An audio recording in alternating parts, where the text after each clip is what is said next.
What do you do for a living, Cameron? I'm a carpenter. A carpenter, right. So how safe is that for the climate? Well, I work with timber, which is a much more sustainable material rather than concrete. I also But you work with trees that have been cut down then, don't you? It's a sustainable building practice. How is it sustainable if you're killing trees? Because it's regenerative, you can grow trees. Right. Well, you can grow all sorts of things, can't you? Well, you can't grow concrete. You can.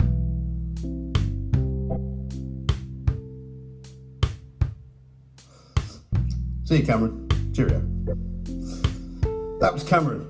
He grows trees and then cuts them down and then makes things from them. Brilliant. Marvellous. I don't think I ever want to talk to any of those people.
Dear Father, I have not had the desire or even any amount of inclination to attend myself to your speaking again.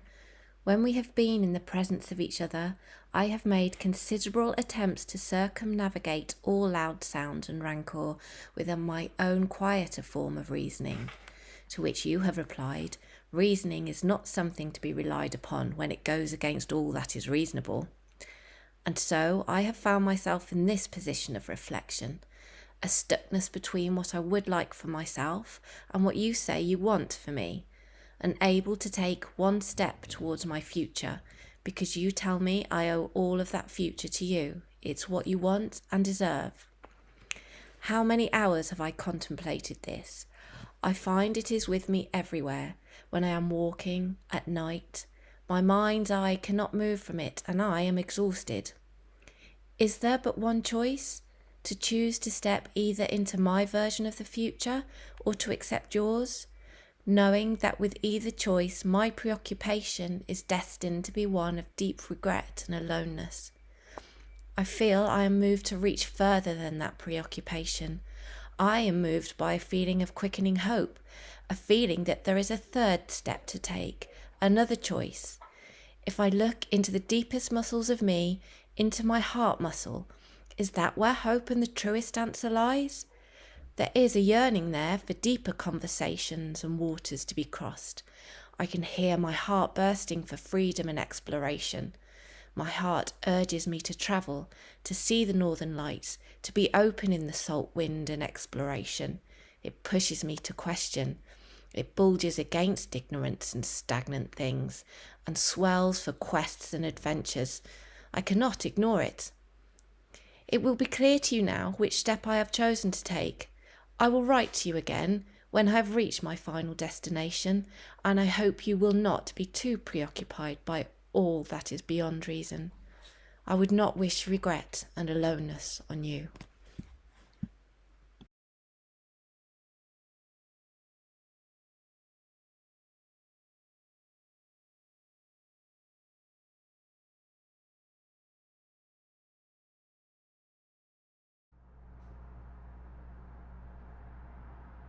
Did you know that when I was young, I went on a long retreat halfway across the world? Now, I won't bore you with the crazy details, but that experience has forever stuck with me. Honestly, I never figured out how to figure out life, but now that I'm entering the later years of my own, I feel as though I'm flooded with those memories all over again.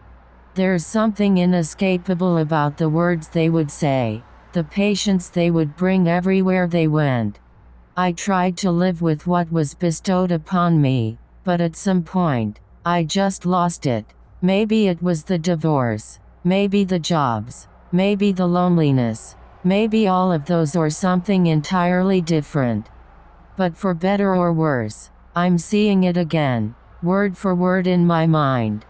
There is a passage called the third step, from the order stratum, which is what we would read every morning and every night. What one seeks is presence, the third step of our existence. Flanked comfortably, it sits between its siblings of past and future, a nounness of context, for without becomes illusory. Our past, once royal with presence, now soaks into its aged wisdom, always listening. And future, ever changing to accommodate, for when it matures enough to bloom in moment of need. There is no seeking of presence alone, for a third of experience is a third of presence. By virtue of collapses, it stands alone. There will be times when you lean far away from presence and take respite dreaming what can, and loving what was. But presence is patient, and will wait for you forever.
When your father part says to you something like, "God damn it, William, this is not a democracy, it's a benign dictatorship," with his eyeballs trembling like slugs on a piece of cake, and you feel the trembling in your own tummy, you might ask yourself, "Why, Daddy, when I love you so?"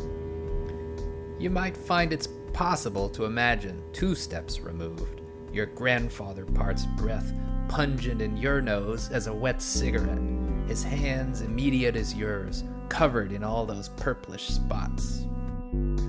But if you take 1 step further back up the chain, it's impenetrable to knowing what weather of the body wore its way into those senses. Say your mother part is soft yet hysterical like a cloak that shadows you. Then 2 steps back, you might imagine clearly the stern crack from your grandma part's frown that set her trembling. But a 3rd step back, it's impossible to imagine her actual hands, the limits of her kindness. In other words, you're surrounded by strangers who live in your cells. That's why Betaverse created the extended life body view, ancestral version. Whether you want to rub the nub of your trauma, or who knows, maybe find intergenerational belonging or unheard of wells of compassion or indifference. The Betaverse is the greatest frontier in human self-part gazing ever yet invented. Step into the immersion stimulator, turn on the whole body protoplasm spray, and with a single twizzle of the didgeridoo, you can hum yourselves primordial conditions, taking steps back into the darkness. Say you dial it into 1933. I love you very much. You're the apple of my eye, darling. But Dr. Ziegler says you make me regress, so I just can't pick you up anymore. Or 1923, extreme paternal version. Get your dick out of that machine and get back to work, you imbecile. If you prefer more control over your experience, simply turn up the revisionism dial and transform the accidents of trauma into treatment. Let's try 1860. You belong with us, Herbert. Your soul is glorious as a ray of light, and we are your people. It is as if you are flowing down a river, part of an eternal golden braid, resplendent. You'll never find yourself alone. We love you, Herbert, no matter what you've done to the slaves. Yes, that 3rd step back into history is where the transpersonality of it all really sets in. We asked some user parts to describe their experience. I never thought I would meet people like the Harkonnen. Like the David Lynch Harkonnen. Like the David Lynch Harkonnen. I felt really insignificant, and nothing has really changed. It could be a lot worse, I guess, though. They're like as violent as I am, but they're profoundly more confident about it. That's right. Peel back the cellar doors on history. You're the front edge of a doozy of a culture. The Betaverse Extended Life Body View Ancestral version, where repression becomes identity.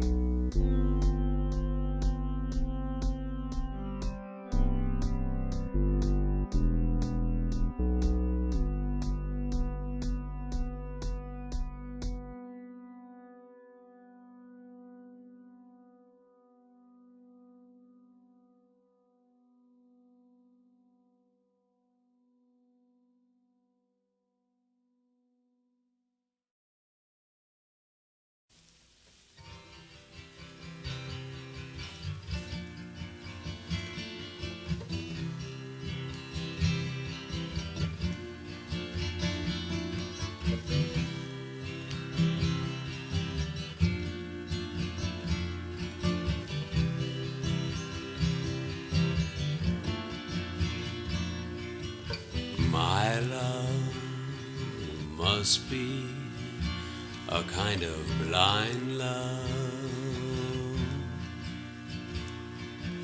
I can't see anyone but you. Are the stars out tonight? I don't know if it's cloudy or bright. I only have eyes for you, my dear. I only have eyes for you, my dear.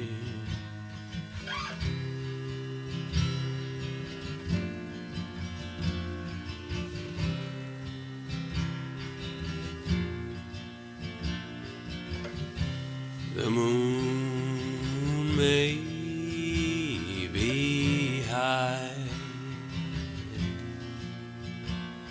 but I can't see a thing in the sky.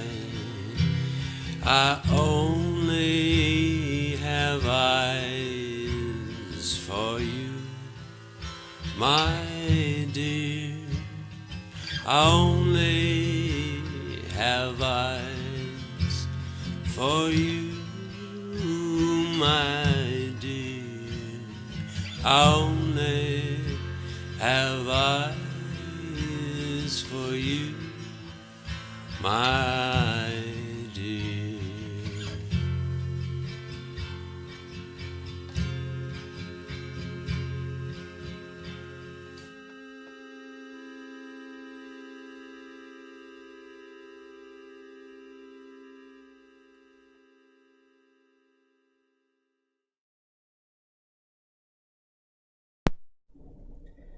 Navigating the curb is always the tricky bit.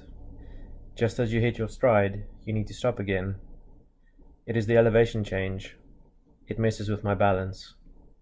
One of the many things that aren't what it used to be. They started installing those sidewalk ramps recently. Ramps are tricky too, but only when it's raining. Grace has no problem conquering curbs or ramps. She takes after her mother. Her not quite new tiara glints as we crawl to the store for some ice cream. A Thursday tradition. Shiny things are usually easy to track, even if you aren't looking. Stop. Place it on the road. Find your balance and step into it. I move in mantras now. One more time, and we're in business. The store layout never changes. Grace carefully inspects the ice cream boxes. She makes sure not to miss any new arrivals. She has an excellent memory. She takes after her mother. We sit on the bench outside. Walking frames and ice cream don't go well together. Not like benches do. I can hear that she's talking again, but her sounds aren't forming words anymore. Another one of the things that aren't what it used to be. It is such a nice day outside. We head back, and the curb beckons. Stop. I remember tracking the glint from the corner of my eye. Place it out on the road, but I couldn't hear her talking. Find your balance, and step into it. The car surprised us all.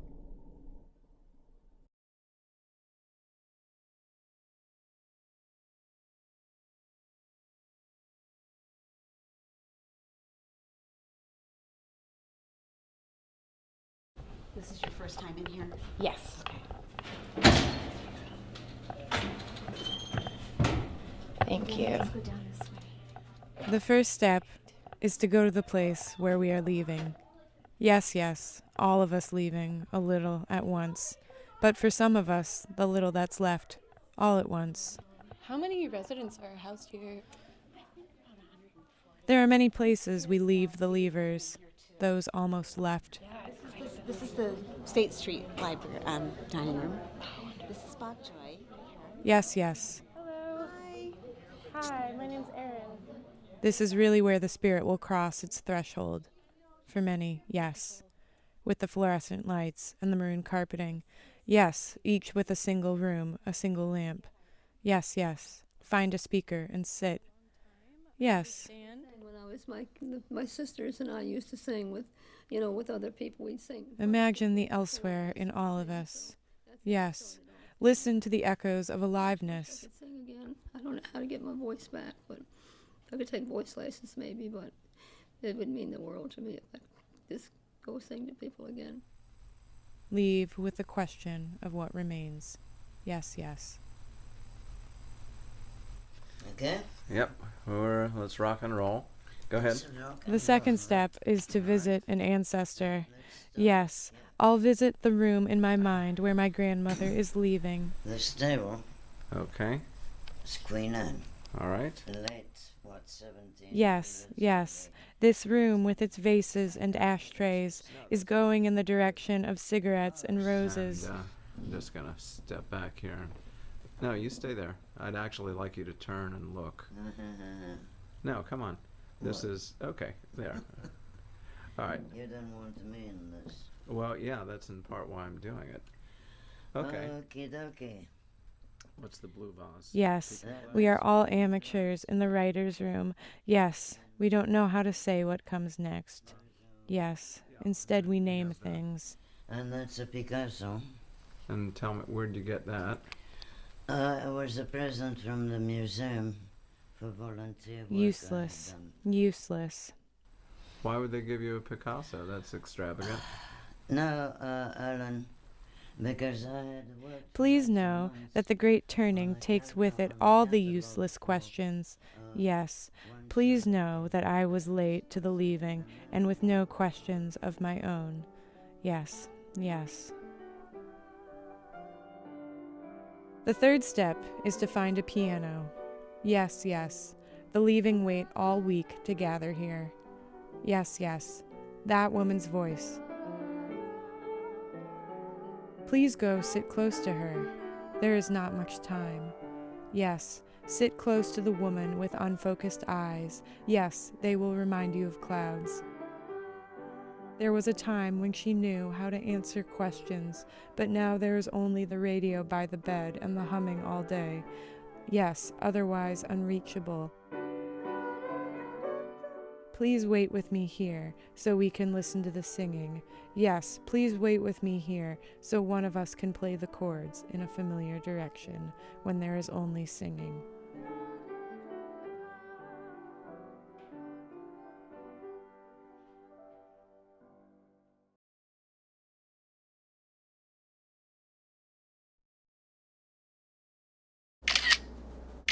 Ooh. Now that is a picture, I guess you could say, thirst trap. Take a picture. Setting snares. Selfie. Thirst trap. Selfie. Thirst trap.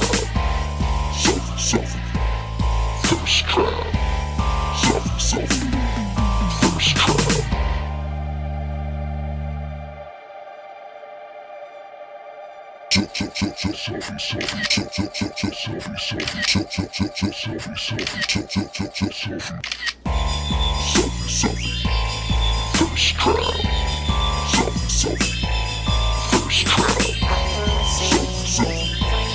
Thirst trap. Selfie. Thirst trap.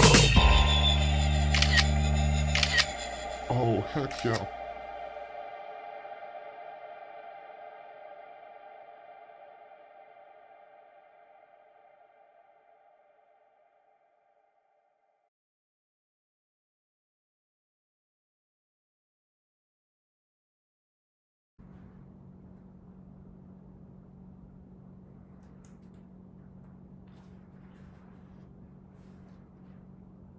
Oh, hello. Didn't see you there. I was just reading the instructions for my new Bookmawave. This little device is pretty amazing.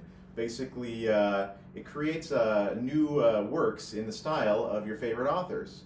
You just basically open the door, feed it a book, and it will spit out something entirely new, entirely original, but with the flavor of some of your favorite authors of yore. So let's say we give this puppy a try, shall we?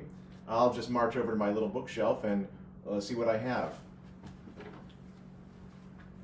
Well, let's see what I have on the old bookshelf today. The Essential Emily Dickinson. I love Emily Dickinson. This will be perfect. All right. I know step one is to just pop this in here. Let's see here.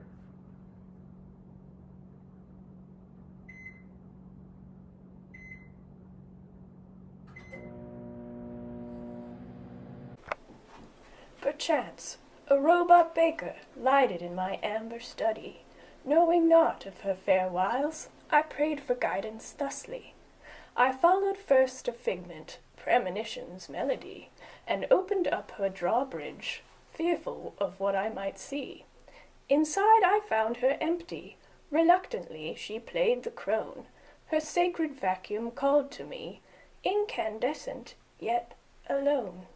So I fixed a scribe rictus on the cornice of her heart, whereby, step 2, a boon companion, I should feed her, and press start. The third step, though, disturbed me, as I sought a friend to donate.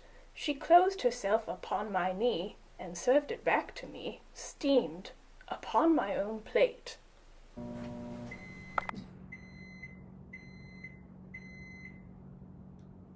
My God, that was bizarre.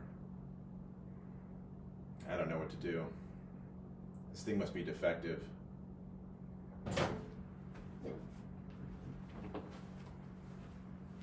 Well, maybe a different author will go a little bit better. Let's see what else we've got on the shelf today. Edgar Allan Poe. What a classic. Let's try one. All right, let's hope this goes a little bit better.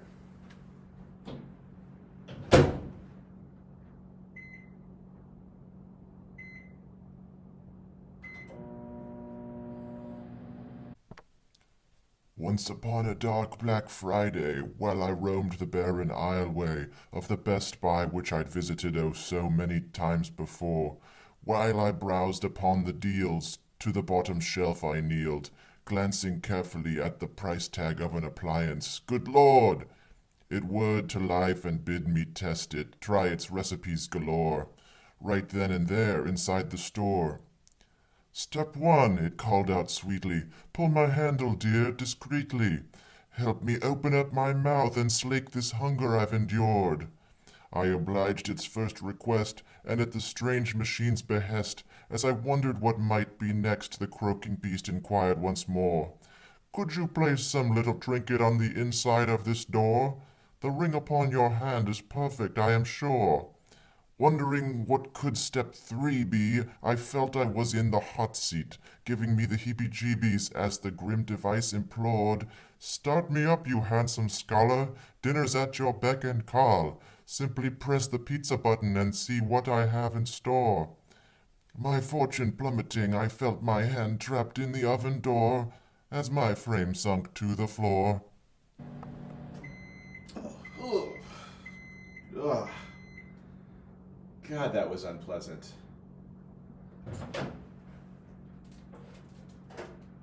I just don't know about this machine.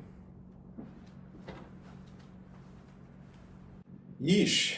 I think we better try something very different. I'll give this one more shot, and otherwise I'm returning this thing. Let's see.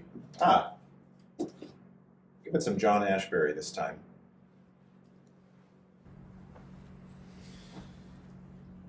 All right, cross your fingers, folks.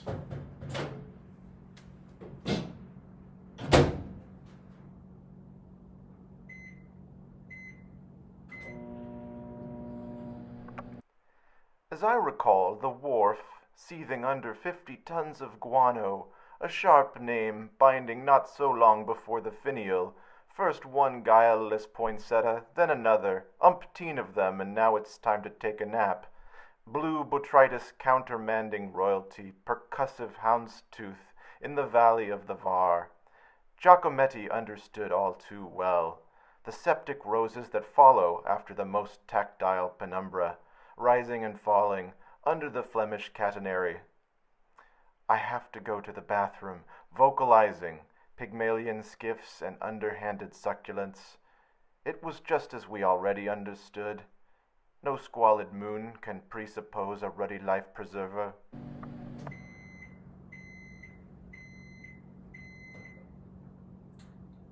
Now that's more like it.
A good author can be a thirst trap for longings to be articulate.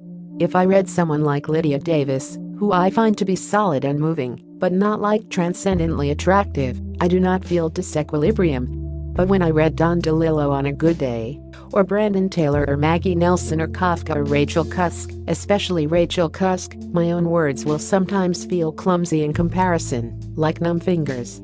It's a kind of reveal of my state of security, and to what degree I am buying into the ideas that being articulate is a transcendental, even unachievable, virtue, or that my own inspirations are foolish, or even that I'm not worthy of saying something, as if being articulate were a contest, or expression of privilege, to be earned by quality.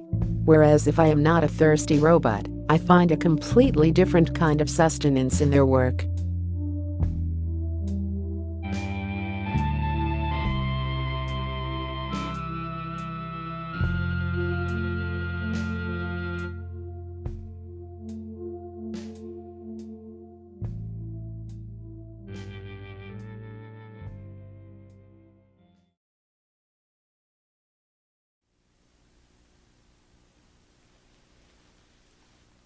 The third step.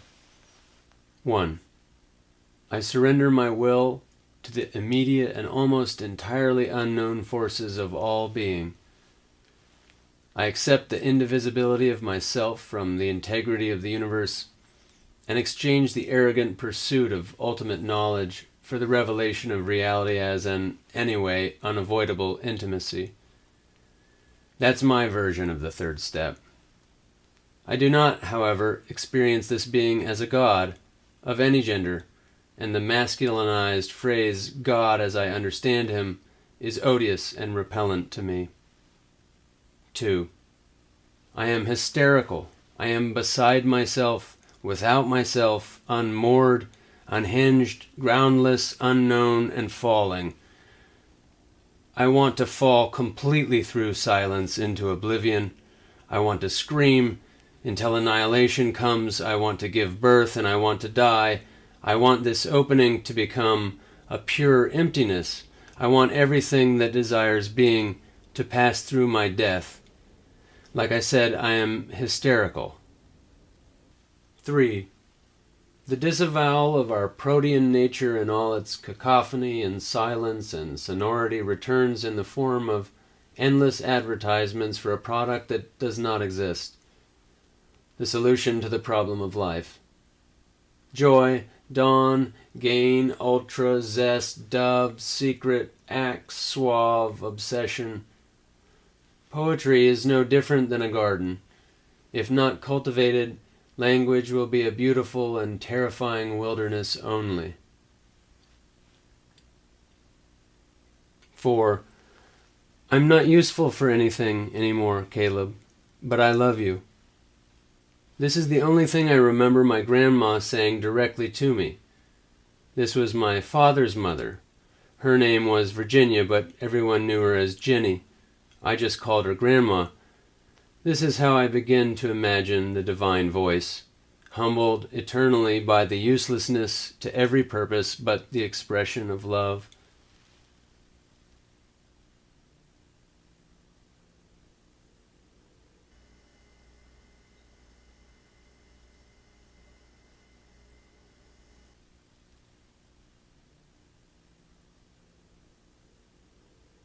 Five.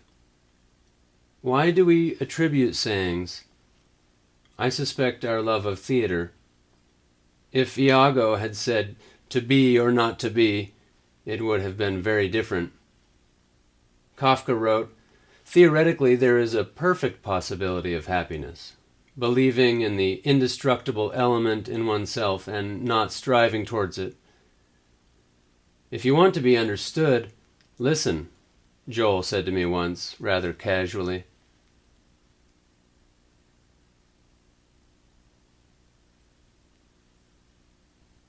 Six. Perhaps it is becoming clearer why I felt no romance when you told me that you carried my last letter with you everywhere you went, for months on end, unopened. This may have served some purpose for you, but whatever it was, surely it bore little resemblance to mine. I never aimed to give you a talisman, an empty vessel to flood with whatever longing or dread or sorrow happened to be the day's mood. I wrote it because I had something to say to you.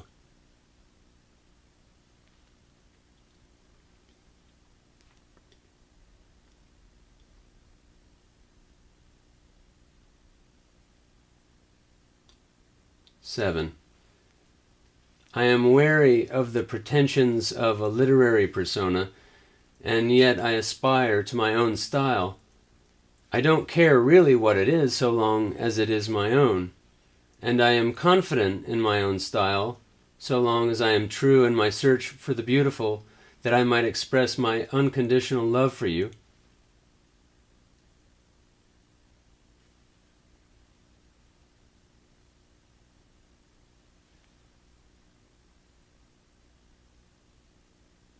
The third step. Caleb Thompson.